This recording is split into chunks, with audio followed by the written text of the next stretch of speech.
Good morning. How are we doing? So, what if I fail? What if I can't give it my all? What if I don't have the time? What if I succeed? What if I actually get the results that I want?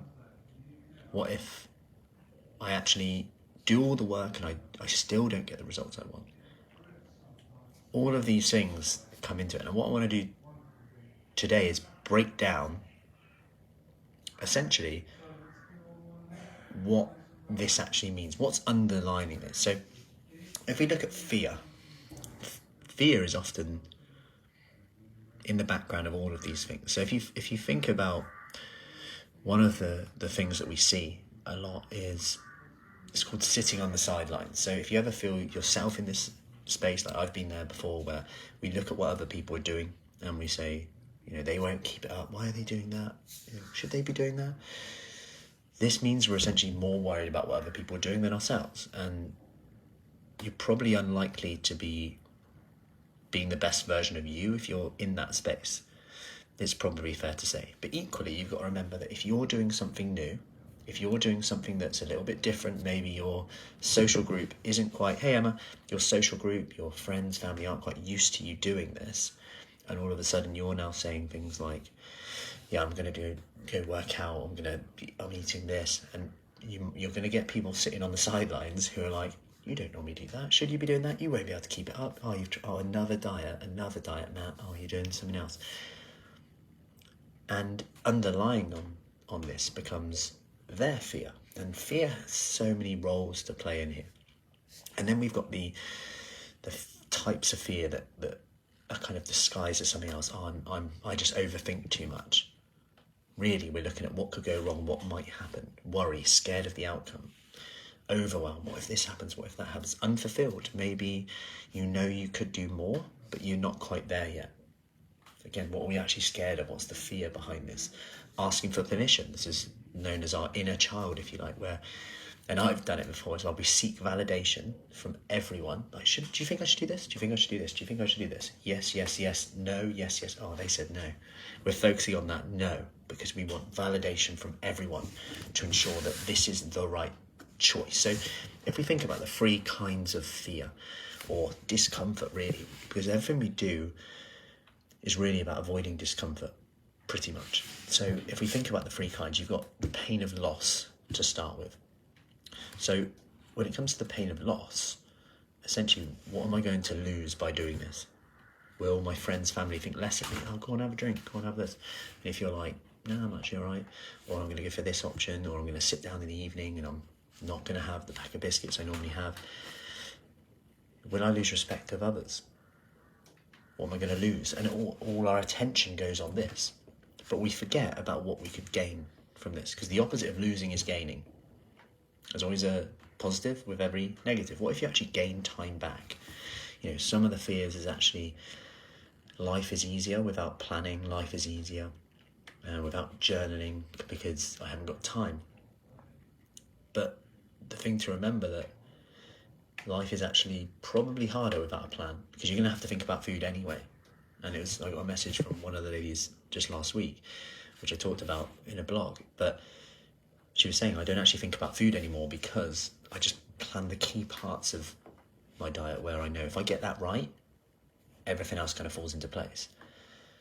And there's a lot of fear wrapped up in planning, because one, it sets you up to say whether you failed or succeeded, right? So by saying it, you are essentially have a description. This means I've stuck to my plan, this means it doesn't. And we would rather leave that to chance, because it's scary to say that maybe I haven't done what I said I would do. But the sad reality is we haven't done it anyway, right? And we're going to lose anyway. We're going to fail anyway because we haven't put a plan together. And the other side of the fear around that is time, the fear of losing time. So then we've got the pain of the actual doing the work, like the pain of showing up to exercise. It's too much hassle, it's going to be hard. I don't have time to do it, I've not got the energy, which is a good thing, by the way, because that's why you're exercising, to create energy. Energy isn't just given. I talked about this yesterday in our Q&A about, actually when you've got energy or when you haven't got energy, there's probably a reason for that. subconsciously or consciously, if you look at what you've done over the last days, weeks, there's probably a lesson in there. And I'll come back to a lesson. What's the lesson in that? That's the question we need to be asking with this. So then you've got the pain of the outcome. This is really interesting, but is it even worth it? Like, what's the point? What if I do all this work, exercise more, make better choices with my food, feel more in control of my diet, my snacking, my comfort eating, and it doesn't actually work? What if I'm still as injury prone as I was? I still have aches and pain. What if that happens? And we're going into this what if stage. But the thing to remember with this is where you need to put your attention on those small wins, because they'll reach a point where you need to put your attention on the other wins that you're getting, such as the strength wins, bone density, risk of disease, blood sugar levels. No one ever asks about those things. Your energy levels, your health. What you now know, having done it. What did I learn from that? Because the only way through this is through fear, essentially, is through it. You can avoid it, but you're just going to create more of it. And we're just going to go round and round in circle. We go back to that sitting on the sidelines.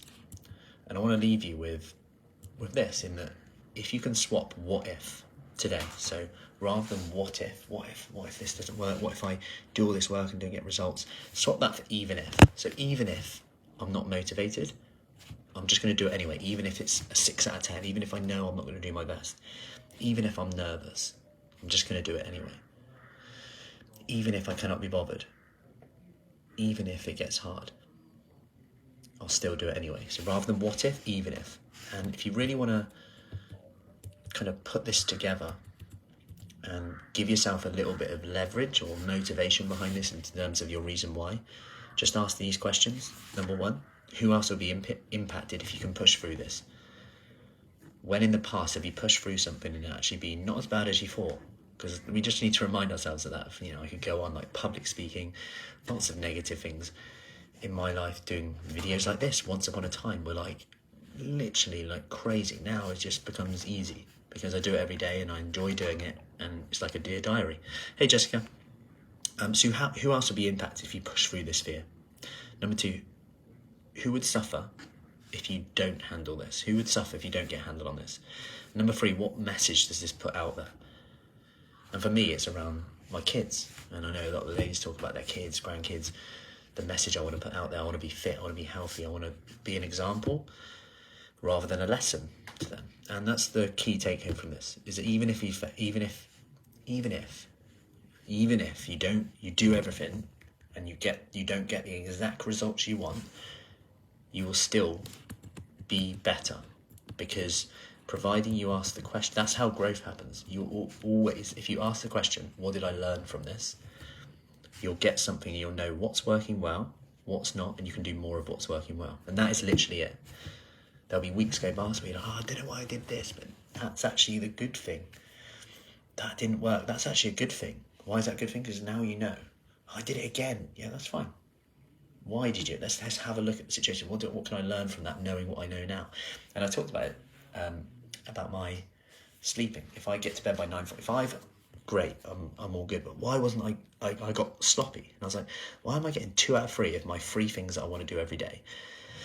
I'm never getting to bed by 9:45. What am I doing differently right now? Well, I'm staying on my phone till 9:45. So how am I going to get to bed? And then I think, oh, it's 9:45. Bloody hell. Whereas if I'm off by 9:30, suddenly the mood changes. I'm like, right, chilled out, and I get to bed by 9:45. What did I learn from that? There we are. So I hope that helps. Ramble, but here we are. Have an awesome Tuesday. The reason I'm talking quietly is we've got Tai Chi going on downstairs before we have our low intensity. Then we have our outside sessions, which is looking dry for at the moment. And then we are back in for Tabatas. So have an awesome day, and I'll see you later. Take care.